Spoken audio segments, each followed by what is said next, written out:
Alright, till now we have learned three conditions, which are left-left condition, left-right condition, and right-right condition. Now in this lecture we will learn right-left condition. So let's say one more time we have an AVL tree like this and we want to insert a node to this AVL tree over here. So here again, the first thing that we are going to do, we are going to compare this node with the root node. So we see that it's greater than root node. So we are going to continue to the right subtree. In the right subtree, we have 60. So we want to insert 65. So this means that 65 is greater than 60. We are going to continue to the right subtree. Now when we reach the right subtree, we see that here we have 70. So this means that 65 is less than 70. So we are going to add 65 as a left child of 70 over here. Now after addition, we are going to check that if any of these node becomes disbalanced or not. So it's obvious that 70 is balanced. Then we are going to continue to the 60. Now in this case, we see that the right subtree's height in this case is 2 and the left subtree's height is 0. Now the difference between them is 2. So this means that 60 over here is disbalanced node. Now after identifying the disbalanced node, we need to identify the condition. Now to identify the condition, we need to find a path from this disbalanced node to its grandchild. So in this case, the grandchild is 65. So a path to the 65 will be right and left. So this means that this is right-left condition. So as the name implies, in this case, we have to do first right rotation, then we have to do left rotation. But an important moment over here is that we are not doing right rotation for this disbalanced node. We are doing right rotation for right child of this disbalanced node. So this means that right rotation will be done for 70 over here. So if we do right rotation for 70 over here, 65 will become the parent of 70 and 70 will become the right child of 60 over here. Now after doing rotation, our tree will look like this.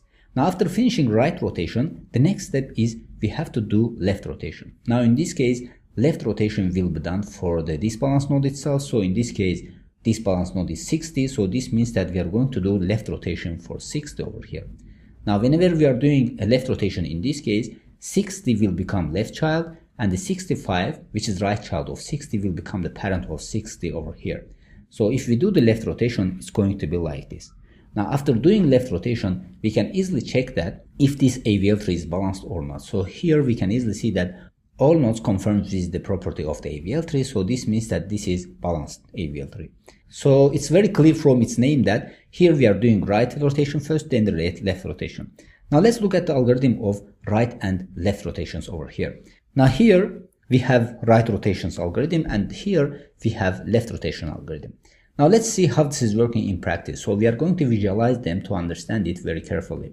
So first we are starting from the right rotation. So let's say we have a disbalanced node like this.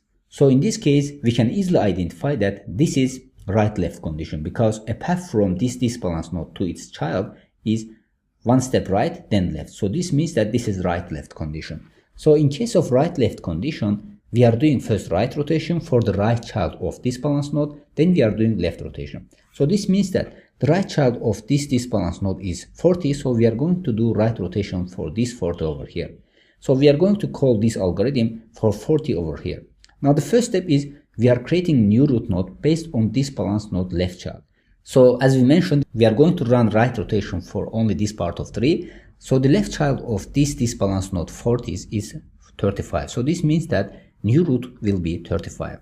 Now after doing so, we are going to set this balanced node's left child. So this balanced node in this case is 40 left child to the disbalanced node's left child and right child. So this balanced node left child is 35, and it does not have right child. So this means that we are going to set it to null. So in this case, this balanced left child will be null. So that's why the disbalance becomes only 40 over here.